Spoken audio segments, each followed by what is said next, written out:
बहुत बहुत स्वागत है दर्शकों। भारत में जब भी शिक्षा की बात होती है तो शुरुआत जिन्होंने की थी उनका जिक्र होना बहुत ज़रूरी है, क्योंकि उनका जिक्र भी होगा क्योंकि उनने उन तबकों के लिए शिक्षा के द्वार को खोल दिया था जिन तबकों को शिक्षा से वंचित रखने का एक कानून था जो कि मनुस्मृति नामक ग्रंथ में बंद था। तो इस कानून को तोड़कर जब सबके लिए सर्वसुलभ शिक्षा की बात हुई तो वहाँ पर नाम आता है महात्मा फुले का। महात्मा ज्योतिराव फुले ने शिक्षा के द्वार सबके लिए खोले और उसी को आगे बढ़ाते हुए शाहू महाराज ने भी इस काम को आगे बढ़ाया और वहीं से प्रेरणा लेते हैं डॉक्टर बाबा साहब अम्बेडकर, जो कि भारत में सबके लिए एक समान शिक्षा की व्यवस्था करते हैं। हालांकि यहाँ पर मैकाले का भी जिक्र होना बहुत ज़रूरी है, क्योंकि उन्होंने भी शिक्षा के जो महत्व को समझा था और सबको शिक्षा पहुँचाने या सबको शिक्षा देने के लिए अंग्रेजी काल में भी उन्होंने वो व्यवस्थाएं की थी और यही वजह थी कि कुछ लोग वहाँ पर शिक्षित हो पाए। भारत में शिक्षा नीतियाँ बनती रही हैं, अलग अलग काल में बनती रही हैं, उसमें परिवर्तन होते रहे हैं, उसमें कई अलग अलग सरकारें अपने अपने तरह से उसमें चीज़ों को बदलती रही हैं। हाल की शिक्षा नीति कुछ ज़्यादा ही चर्चा में है और इसकी एक वजह जो है वो है इसके अंदर या इसमें कुछ ऐसी बातों का शामिल होना जो आम तौर पर होता नहीं था। इसमें एक बात बहुत ज़्यादा जिसका जिक्र हो रहा है कि इसमें अब वेदों या फिर गीता जैसी चीज़ों को भी शिक्षा में शामिल करने की बात कही गई है। वहीं पर इस दौर में जहां पर अब लगातार हम देख पा रहे हैं कि शिक्षा का बाजारीकरण हो चुका है, लगभग ये 90% हो चुका है और ऐसे हालात में हम शिक्षा की जो नीति बदलते हैं, शिक्षा की जो नई नीति बनाते हैं, ये कितनी सर्वसुलभ है, किसके लिए ये हितकारी है, किसके लिए अहितकर है या किसके पक्ष में है, किसके लिए किसके विपक्ष में है, ये तमाम चीज़ों को देखना बहुत ज़रूरी है और बहुत दिनों से इस पर विचार विमर्श हो रहे हैं। कई जगह पे ये परिषदें हुई, कई जगह पर इस पे लिए गोष्ठियाँ हुई, कई लोग इस पर अपने अपने विचार रख रहे हैं। हालांकि जो नीति बनाई गई, जिस वक्त ये नीति प्रस्तुत की गई या नीति को सामने लाया गया और कहा गया कि अगले सत्र से इसे लागू कर दिया जाएगा और अब वो सत्र आने वाला है, इसलिए भी इसकी चर्चा बहुत महत्वपूर्ण हो जाती है। उससे पहले कई लोगों से सुझाव मांगे गए और करीब 7177 सुझाव भी प्राप्त हुए थे समिति को, जिसके बारे में वो अपनी नीति में या उस ड्राफ्ट में उसका उल्लेख भी करते हैं।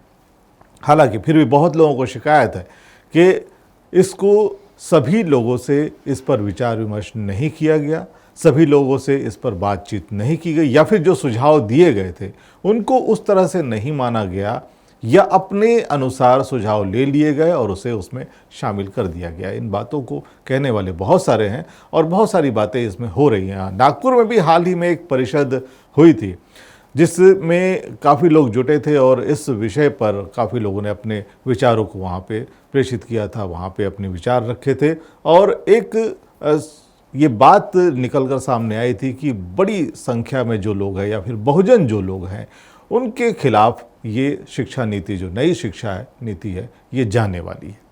कैसे जाने वाली है, क्यों इस पर बात हो रही है, इस पर हम बातचीत करेंगे, क्योंकि हमारे साथ आज मौजूद हैं उमेश गजभिये जी, जो कि उसी परिषद को संचालित करने या फिर उसका आयोजन करने वालों में आप भी शामिल थे। आप समता सैनिक दल में आप शामिल हैं और उससे संबंधित हैं, साथ ही आप सामाजिक जो काम है, जो अभियान है, जो आंदोलन है, उसमें सक्रिय रूप से हमेशा सहभागी होते रहे। बहुत बहुत स्वागत है आपका उमेश जी।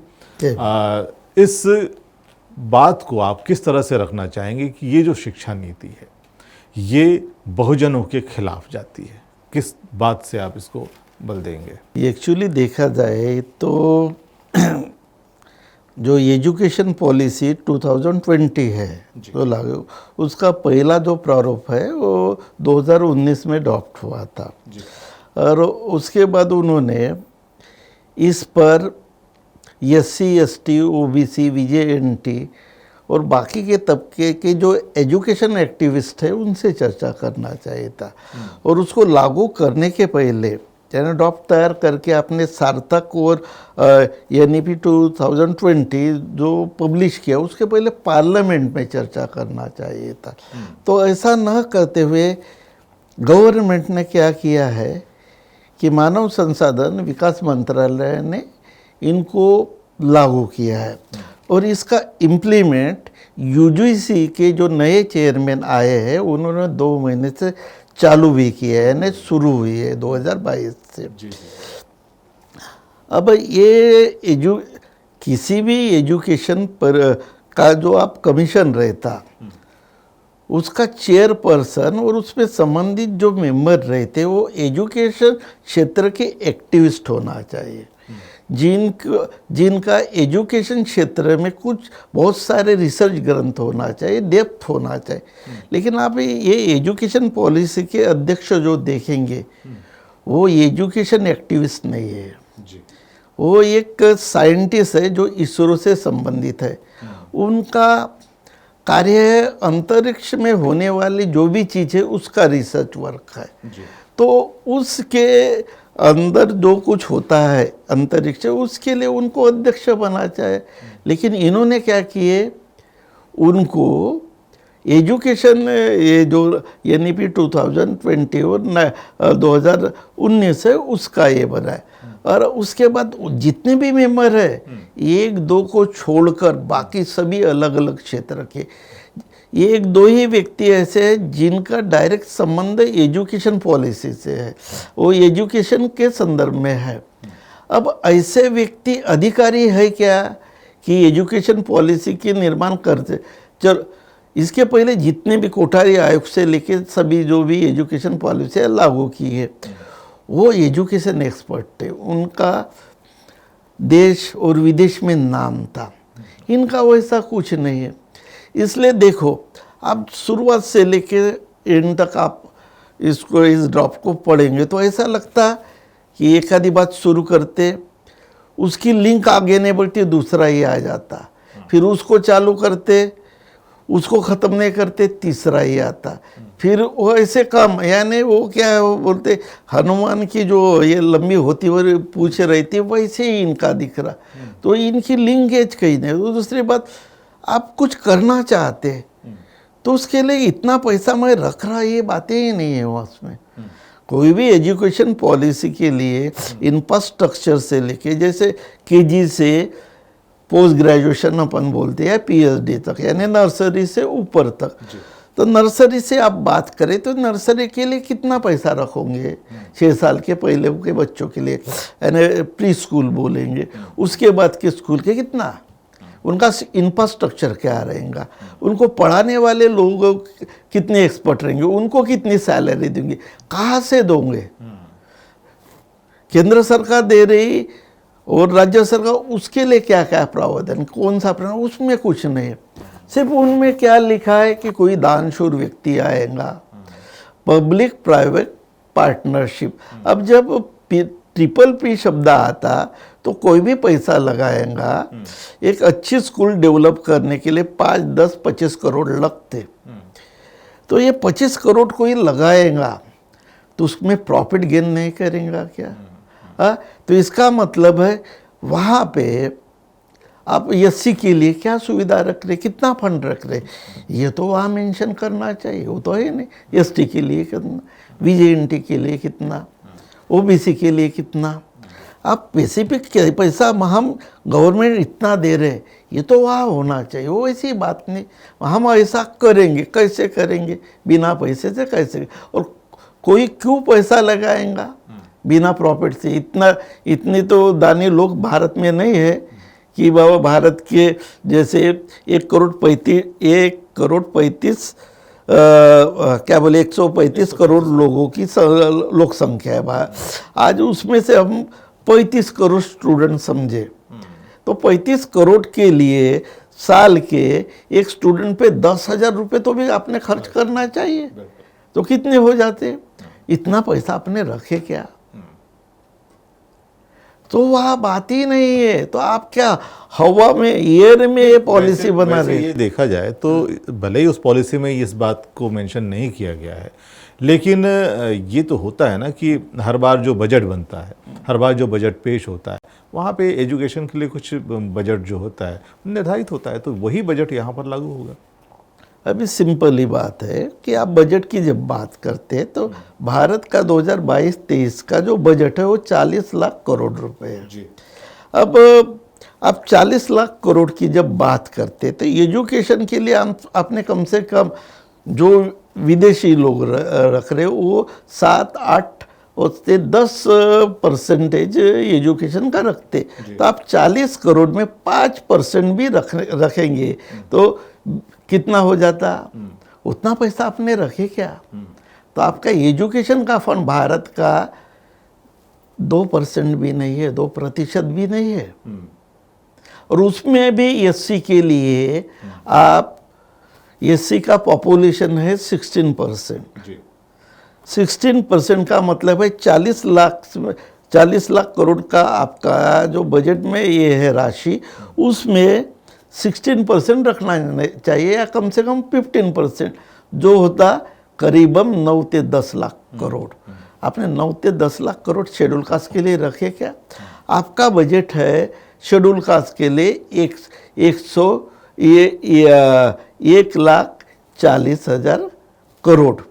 अब उसमें भी हम देखेंगे 1,40,000 करोड़ तो हमने एससी के नाम से रखे, उसका एक हेड, उस हेड के अंतर्गत 102 वहाँ पे शीर्षक है, हेडिंग है, उसमें से सिर्फ एक हेडिंग शेड्यूल कास्ट लोगों के लिए है, यानी 101 जो हेडिंग है वो अलग है।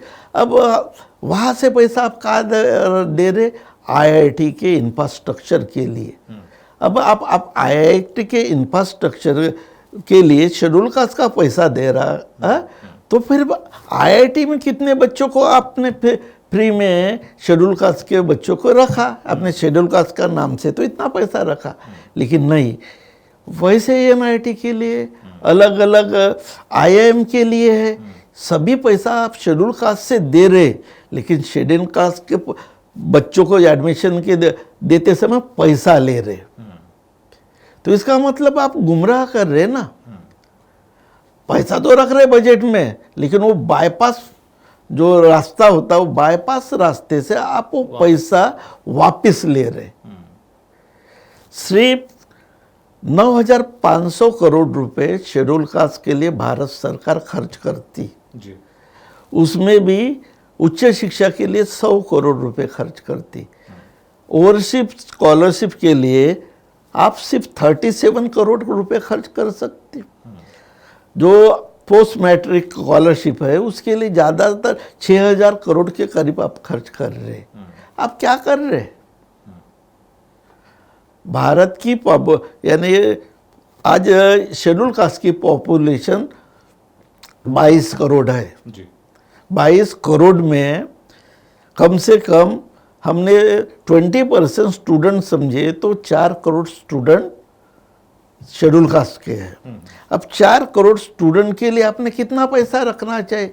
बाद में घरकुल योजना आती, शेड्यूल कास्ट के लिए पानी की योजना आती, इलेक्ट्रिक, उसके लिए अलग अलग पैसे। और पुणे करार में ऐसा बाबा साहब ने जो पुणे करार किया उसके लिए शेड्यूल कास्ट के लिए एजुकेशन और इसके लिए हम अलग से फंड रखेंगे, ऐसी एक नोटिंग है वहाँ पे। तो पुणे करार में भी ये बात लिखी है।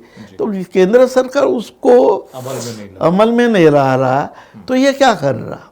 आपने वहाँ लिखना चाहिए एजुकेशन के लिए शेड्यूल कास्ट के बच्चे जो प्री नर्सरी के लिए हमने इतने रखे, एसटी के लिए VJNT जिनका घर नहीं है उनके लिए इतने रखे। यानी आप भारत में एक नेशनल सैंपल सर्वे करती है, एक क्या बोलते एक संस्था है जो SC ST की का उन्होंने सैंपल लिए। 2016 से लेके 18 तक जो सैंपल सर्वे की जो रिपोर्ट है उसमें ये कहा गया है कि 3 करोड़ 27 लाख शेड्यूल कास्ट के बच्चे एडमिशन ही नहीं लिए स्कूल में। ये क्या बोल रहा? उसके लिए आप क्या कर रहे? गवर्नमेंट क्या कर रही है? आप ड्रॉप आउट रेट देखोगे तो 6वीं से 8वीं तक के बच्चे शेड्यूल कास्ट के, उनका ड्रॉप आउट रेट 10% है। 8वीं से 10वीं का जो में जाते हैं उसका ड्रॉप आउट रेट 20% है। 12वीं के बाद 45% शेड्यूल कास्ट के बच्चे स्कूल में यानी कॉलेज में जाना, पढ़ाई से, शिक्षा संस्था से अलग हो जाते। यानी हमारे बच्चे 12वीं के बाद 50% स्कूल में और शिक्षा लेना बंद करती। इसके लिए गवर्नमेंट क्या कर रही है? क्यों कर रहे हैं? वो गरीबी के वजह से। माँ बाप पढ़ा नहीं सकते, उनको कोचिंग लगा नहीं सकते। ये सभी बातें हैं। इसके लिए गवर्नमेंट ने क्या रखा है? आप आंकड़े दे रहे हो। मैं जो रिकॉर्ड बता रहा सिद्धार्थ, वो एजुकेशन पॉलिसी के आंकड़े हैं। लेकिन इसके लिए हम क्या काम कर रहे, कितना पैसा लगा रहे उस बच्चों के लिए? वो बच्चों ने स्कूल में आना चाहिए, इसके लिए हम इतना पैसा रखेंगे। बात कही है क्या वहाँ पे? वो नहीं कही। फिर तो आप क्या हवा में ये शिक्षा नीति 2020 बना रहे हैं? मैं एसटी की बात ही नहीं कर रहा, मैं सिर्फ देखिए यहाँ पर एक बात बहुत महत्वपूर्ण हो जाती है और वो उसका जिक्र भी होना चाहिए कि आपने कहा कि आर्थिक रूप से कमज़ोर हैं बच्चे, इस वजह से वो शिक्षा नहीं ले पाते। मसला यह है कि आर्थिक रूप से कमज़ोर लोग आखिर कौन है? क्योंकि हमेशा से ये बात कही जाती है कि आप आरक्षण जो है वो जातीय आधार पर मांगते हैं और हवाला दे रहे हैं कि आप आर्थिक वजह से आप पिछड़े हैं, तो इसी वजह से आर्थिक आधार पर आरक्षण दिया जाना चाहिए। ये बात इसी की वजह से कही जाती है। अब यहाँ पर ये बहुत ज़रूरी हो जाता है कि आर्थिक रूप से पिछड़े लोग किस जाति के लोग हैं, किस जाति के ज़्यादा लोग हैं जो आर्थिक रूप से पिछड़े हैं। क्योंकि यहाँ पे ये भी कहा जाता है कि ब्राह्मण भी पिछड़े हैं और इसी वजह से EWS लाया गया है और जो सवर्ण है वो पिछड़े हैं, इस वजह से EWS लाया गया है। यही कारण है।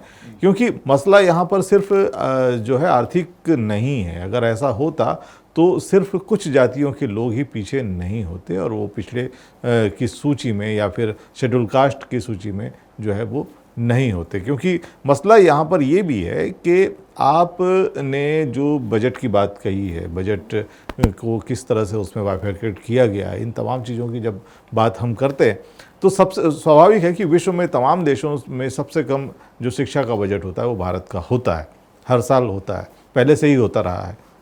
और यही कारण है कि एक बार फिर से सरकारी जो स्कूल हैं वो पीछे ख़त्म होने की स्थिति में आ गए हैं। धीरे धीरे वो ख़त्म होते चले जा रहे हैं और वो एक बड़ी बहुत ही तरीके से उसको ख़त्म किया गया है और धीरे से उसके बीच में प्राइवेट स्कूल या प्राइवेट कॉलेजेस अब लाए गए हैं। हम ये देख पा रहे हैं कि पिछले दशक हैं उससे इस दशक में बहुत सारे कॉलेज, बड़ी संख्या में कॉलेज ख़त्म हुए हैं, बंद हुए हैं सरकारी, और वैसे ही उतनी ज़्यादा संख्या में स्कूल भी, सरकारी स्कूल बंद हुए हैं और ज़्यादा संख्या में हम देख पा रहे हैं कि उन्हीं की जगह पे उनका स्थान लेने के लिए निजी स्कूल या निजी कॉलेजेस आ रहे हैं, जो शुद्ध रूप से आपने जैसा कहा कि मुनाफा कमाने के लिए ही आ रहे हैं और वहाँ पर पढ़ने के लायक ये बच्चा नहीं होता। और ऐसी स्थिति में सरकार कहती है कि हमने एक राइट टू एजुकेशन, पिछली बार जैसा उन्होंने कहा था, पिछली सरकार ने वो कि उन्होंने शिक्षा का अधिकार एक कानून लाया और उसके तहत कुछ बच्चों को, कुछ % बच्चों को वहाँ पर वो शामिल करते हैं जो निजी कॉलेज में या निजी स्कूलों में भी वो एडमिशन ले सकते हैं। ये कितना कारगर है? आपको लगता है कि क्या आर्थिक वजह से जब हम बात करते हैं तो जो RTE है ये कहीं पर वास्तविक रूप में कहीं पर ये नज़र आ रहा है कि इससे फ़ायदा हो रहा है लोगों को? एक्चुअली RTE लाने के पीछे बहुत सारे कारण हैं। तो उसका पहला कारण है महात्मा ज्योतिबा फुले। महात्मा ज्योतिबा फुले ने हंटर कमीशन को जो रिपोर्ट सौंपी थी उसमें कहा गया है कि 12 साल के बच्चे को, मराठी में वर्ड है सक्तीचं शिक्षण और मुक्त का शिक्षण, यानी आपको उसको क्या बोले, एक तो जबरदस्ती से जब पढ़ाना है और उसको मुफ्त में पढ़ाना है। ये देखो, ये शुरुआत की भाषा के 12 साल के। इसके आगे जाके बाबा साहब क्या बोलते, 14 साल तक बच्चों को मुफ्त में पढ़ाना चाहिए और ज़बरदस्ती से पढ़ाना चाहिए। अब उस काल में 7वीं तक बोर्ड की परीक्षा होती थी, अपन उस काल के, तो 7वीं तक के बच्चे 13-14 साल के होते। आज जो एजुकेशन पॉलिसी है वो 10+2 की है, यानी बोर्ड की परीक्षा क्या है 10 का बच्चा का क्या है 16-17 साल का रहता है। यानी आपको आरटीए लाना है तो आरटीए के अंतर्गत सभी को प्रवेश देना है जो गरीब है।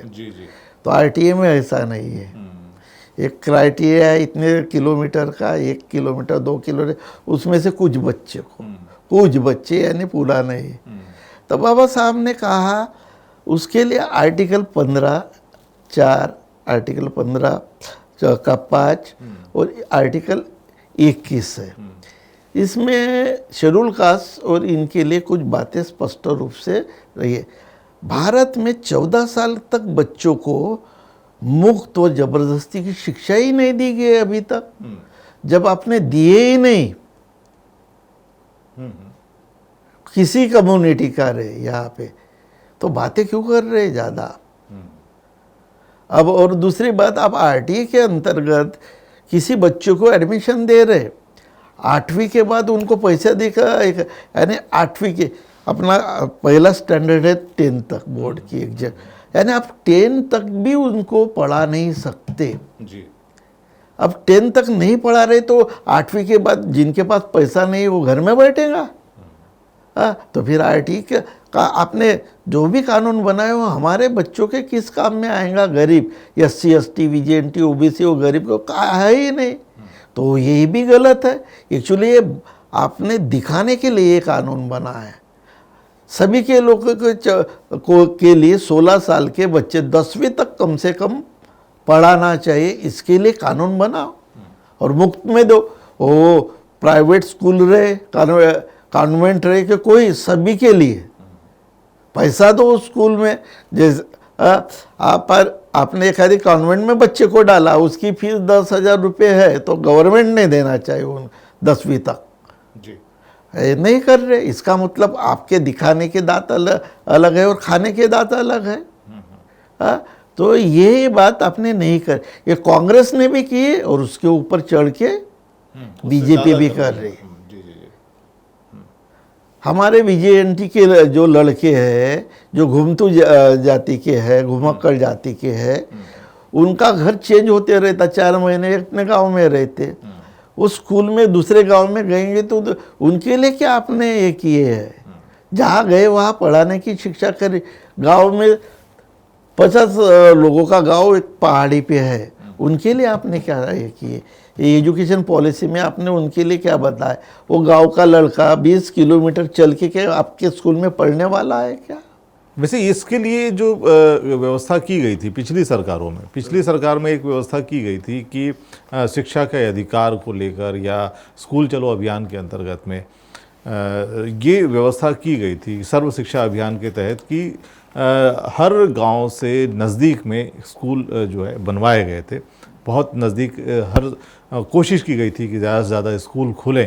लेकिन अब जो व्यवस्था आ रही है इस शिक्षा नीति के अनुसार में 3,000 अगर बच्चे उस स्कूल में नहीं है तो उन स्कूलों को, सरकारी स्कूलों को बंद करने का फरमान है। तो स्वाभाविक रूप से गांव के तमाम स्कूल बंद हो जाएंगे और ऐसी स्थिति में वहाँ पर चूँकि शिक्षा की ज़रूरत तो है सभी को और सब अब इस बात को या इसके महत्व को अब चूँकि समझने लगे हैं, तो वहाँ कोई ना कोई शिक्षा का संस्थान तो आएगा और वो निजी होगा। और ऐसी स्थिति में जो निजीकरण है उसको बढ़ावा मिलेगा और स्वाभाविक रूप से शिक्षा का जो बाजारवाद है वो बढ़ेगा। तो क्या आपकी परिषद, जो लास्ट परिषद हुई थी नागपुर में, किन किन मुद्दों को वहाँ पर प्रमुखता से देखा गया और प्रमुखता से किन किन मुद्दों को वहाँ पे रेखांकित किया गया कि आखिर इन मुद्दों पर चर्चा होनी चाहिए।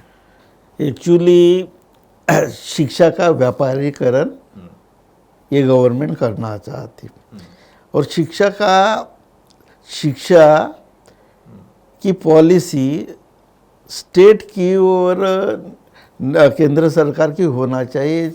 इसके लिए ज्योतिबा फुले से लेके बाबा साहब ने तक बोला है जी। ज्योतिबा फुले कहते हैं कि नगर निगम से लेके नगर पालिका तक की स्कूल इनको चलाना नहीं देना चाहिए। ये स्टेट ने चलाना चाहिए, स्टेट ने फंड देना चाहिए। फंड रखने की बात करने वाले पहले ये है ज्योतिबा फुले। उसके बाद शाहू ने 94 में एजुकेशन के लिए छोटे से एक जिला टाइप उनका ये था कोल्हापुर, उसमें 1 लाख रुपए रखा था। वो आगे बढ़ के उन्होंने 3 लाख के ऊपर गया।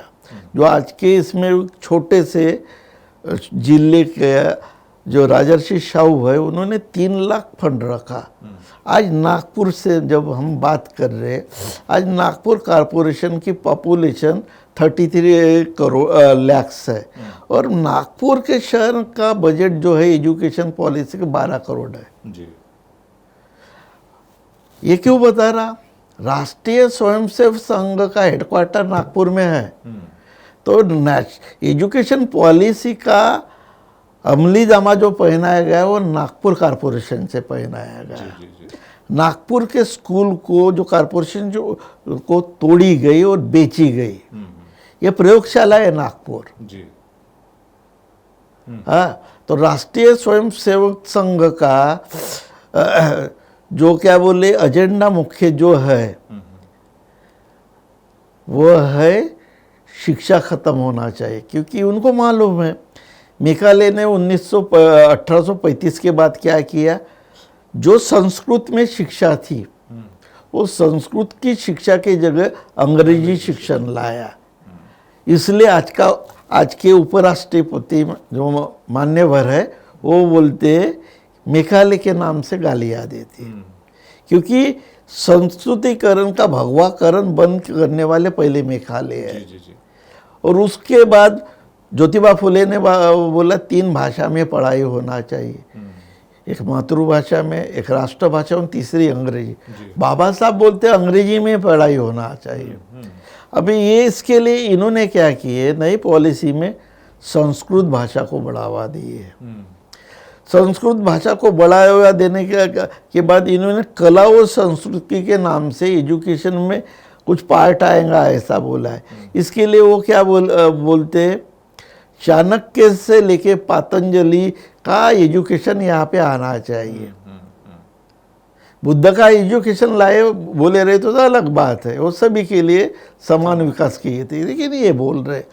दूसरी बात ये बोल रहे कि कॉलेज और यूनिवर्सिटी को ऑटोनॉमस दर्जा यानी स्वायत्तता का दर्जा है। इसका मतलब स्वायत्तता आया, जहाँ पे भी स्वायत्तता आएगा वहाँ शेड्यूल ट्राइब पे अन्य अत्याचार होंगे।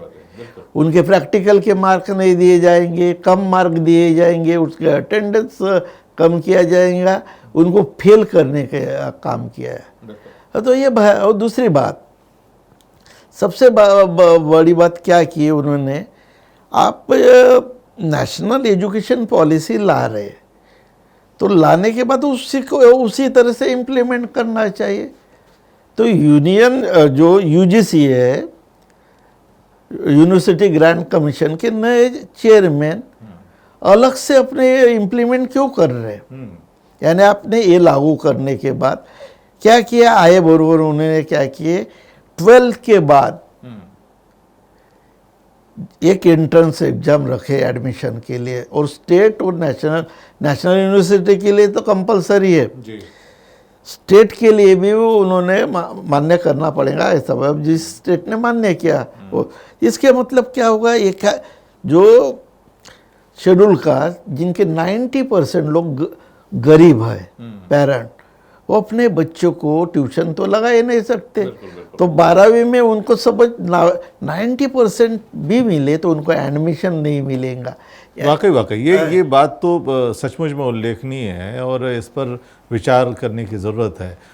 यहाँ पर जो बात कही गई है कि किन किन तरीक़ों से जो बहुजन तबका है उसको शिक्षा से वंचित करने का एक प्रयोग या एक तरीका अपनाया गया है और एक लंबा प्रयास होता रहा है और इस प्रयास में अब ये लोग सफल होते नज़र आ रहे हैं, क्योंकि आईएएस रैंक की जो एग्ज़ाम होती है उस यूपीएससी एग्ज़ाम का हाल ही में एक रिज़ल्ट डिक्लेयर हुआ है और हर साल ये होते हैं, नतीजे आते हैं।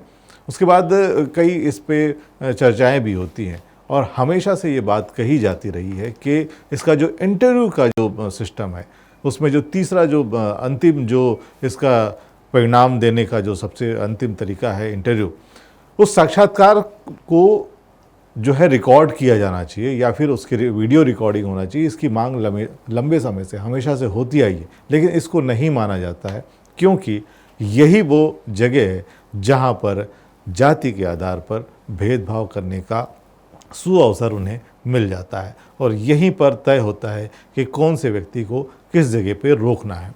और ये बहुत सारे ऐसे जो है नतीजे या इस तरह की बहुत सारी घटनाएं नज़र आई हैं और इनको यहाँ पर देखा भी गया है कि किससे क्या पूछा जाए। एक बात कही जाती है कि जब अगर किसी को फेल करना हो तो